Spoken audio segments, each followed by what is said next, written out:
Hello, my name, because sometimes it's quite difficult to pronounce, is Max van Someren, and I'm Technology Development Manager at Austal. Is smart ship technology a step change innovation for the ferry industry? Yes, definitely yes, would be my answer. And over the next 10 minutes or so, I would like to explain to you why me and my colleagues at Austal believe that that's the case. I'll take you through the journey that Austal has been on over the last 3 years in integrating smart ship technology into the ferries which we build. And I'll end with introducing some of the latest and most exciting technology developments which we have underway at the moment. So we'll start close to home to where I live in Perth in Western Australia with the local operator Rottnest Express. Rottnest Express take holiday makers to the island of Rottnest, just about 10 nautical miles off the coast of Perth.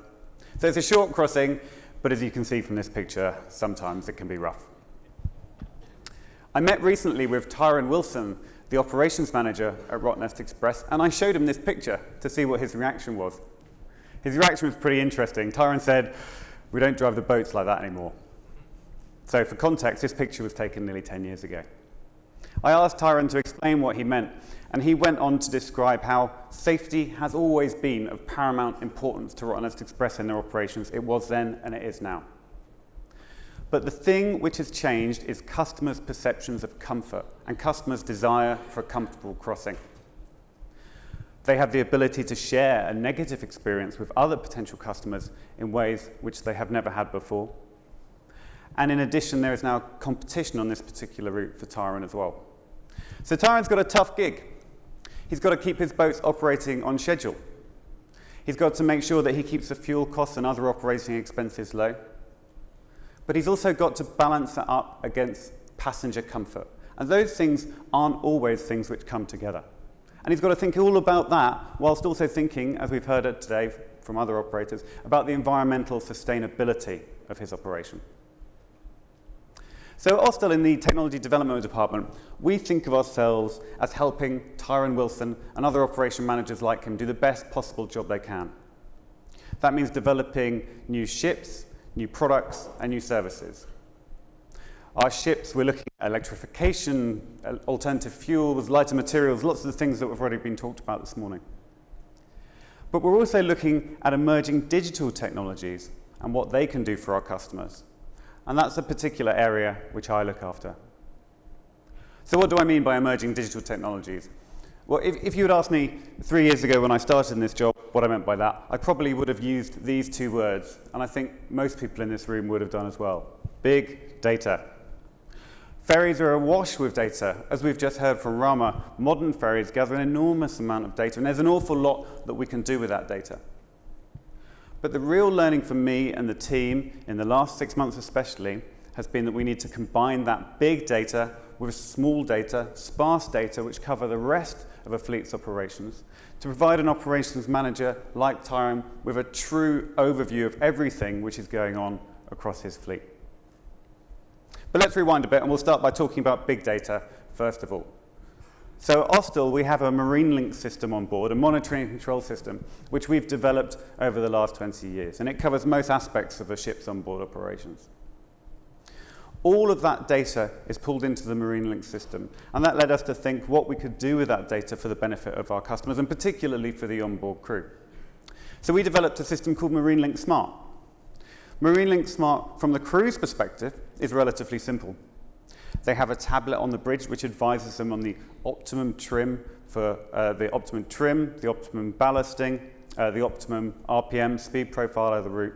And the objective is to ensure that every journey is as comfortable as possible for the passengers, but also as fuel efficient as possible. That system is now in use on 5 Austal-built ships with another 6 in the pipeline. A significant milestone for us was January 2019 when Express 4, the new 109-metre catamaran from Molslinen in Denmark, was launched. That was the first ship which had MARINELINK-Smart installed from the outset. And this picture was taken by my wife on the beach in Perth in January 2019. Now this picture is particularly special to me because the boat's in the picture and I'm in this picture. I'm the person in the bottom left. I should be concentrating on teaching my 4-year-old son how to swim in the shark-infested seas off of Perth.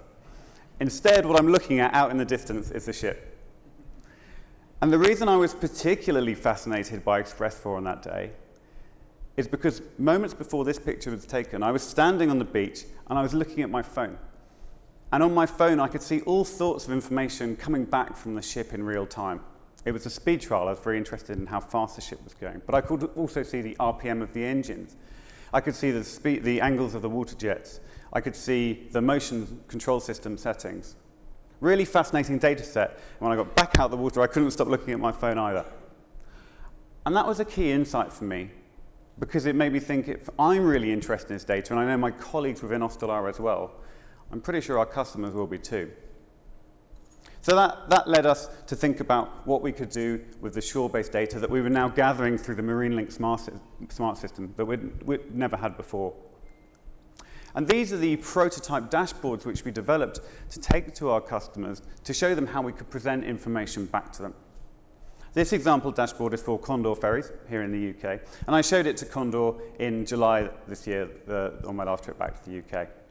Now, there's an awful lot of information on this dashboard, and I won't take you through it all now, but the key thing to point out is that we make really, really clear performance on every journey against those key KPIs, which I highlighted for Tyrone Wilson earlier. So schedule, fuel compared to performance benchmark, which we calculate for each journey, and comfort. So that's a metric of passenger comfort based on the motions of the vessel. So to illustrate this point further, we can zoom in on one particular journey in this Condor dataset. The most interesting thing about this journey is the ship arrived really, really early back into port. 38 minutes early, in fact. That is fantastic news for Condor's passengers. They've got home early, they've arrived in time for tea. And it was a combination of exceptional circumstances which enabled this to happen. So if you look at the picture in the bottom left, which comes back from our smart ship system on board Condor Liberation, you can see that it was a very clear day. The ship was actually very lightly loaded, and it had the tide behind it as well. But there's also a clear opportunity here for Condor to make a fuel saving. And when we run the numbers and we calculate the potential fuel saving, we think that they could actually have saved about 5% of the fuel of this journey by arriving closer to the on-time arrival time scheduled. So I showed these dashboards to the Condor Ferries operational team in July, and there were two key quotes from the meeting with them which really stuck in my mind. They're both from John Dowd, who's the Marine Operations Manager. So the first thing that John said to me was that his job was setting targets for his fleet and then helping his fleet beat those targets. And this was a great tool for doing that. So that was a big tick. I was very happy with that. But the second thing that he said was more of a challenge. He said this would only be a really useful tool if he could see performance across his fleet in one location. And that was a challenge because at Austal we didn't build the rest of his fleet. He operates 2 other conventional vessels and another high-speed craft built by a well-known Australian shipbuilder. That brings us right back to this question then of small data and what we can do with small data. Now, it turns out there's an awful lot of information out there, even if you're not gathering information directly from the ship, which you can use to provide a fleet operations manager with an understanding of what's going on board their fleet. First of all, you've got location information, AIS information. You've also got fantastic weather information, which you can overlay on top of that AIS data as well. So far, so similar to a premium AIS tracking service like Marine Traffic. Where it gets really interesting is when you then overlay the ferry schedule data on top. At that point, you're getting to something which is really quite bespoke to ferry operations. The other thing that we've been able to do is apply all the analytical expertise that we built up in the development of the MARINELINK-Smart system to this new system. So that means that we can do things like provide a smart estimated time of arrival based on machine learning techniques. The data platform which I'm launching today is called MARINELINK-Fleet, and that brings all of these things together into one place. This is a screenshot from MARINELINK-Fleet. It was my response to that challenge set by John Dowd at Condor, and it shows the entire Condor fleet on one screen. It's a pretty interesting day. About 2 weeks ago, wave height's about 5 meters in the English Channel. Condor Rapide a high-speed craft in the Condor fleet. It was the first due to depart. We can already see that it's running about 15 minutes late. We can delve a little bit deeper. We can look at the data for Condor Rapide and see that in general this is a ship which runs on time. So it's unlikely that it would be delayed for engine failure or crew failure. We're very excited to bring all that data into one place, but we felt that there was one key piece of information which was missing. And that key piece of information was what Tyrone Wilson at Rottnest Express was interested in at the outset. How could he understand the comfort for his passengers on board? So the other key product which we're launching today is called MARINELINK Sense. This is MARINELINK Sense. It's just a small box with a motions measuring unit on board. It can provide real-time comfort reporting back to the MARINELINK-Fleet system. So these are my concluding remarks. There really is a step change innovation happening in the ferry industry driven by smart ship technology. You've got a lot which you can do with big data on board your ferries, but really you need to bring that together with these other sources of small data to provide a truly useful tool to the ferry operations manager on shore. We think we've developed that system. We've built a system which is specific for ferry operators, and as far as I'm aware, there isn't any other off-the-shelf system which is built specifically for ferry operations teams.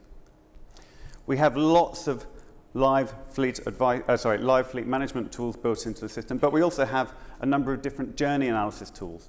And I've really only scratched the surface of those in this presentation. You can come over to the stand outside and I can take you through those in much more detail. So if you're thinking that you're interested in getting further into digital operations technologies, smart ship technology, but you don't know where to start, or you think this is a big IT project which requires a big business case, then please do come and talk to us, because you can get started with this system with no hardware installation at all at very low cost. All you need is your web browser. You can go and sign up for a free trial at MARINELINK-Fleet.com. We've actually got a number of different fleets already loaded into the system, so you may be able to see your fleet straight away. And the final bit of technology is this, a QR code. So if you've got your phone in your pocket and you're interested, simply go to the camera, point it at the QR code, and it will take you straight to MARINELINK-Fleet.com. Thank you for your time.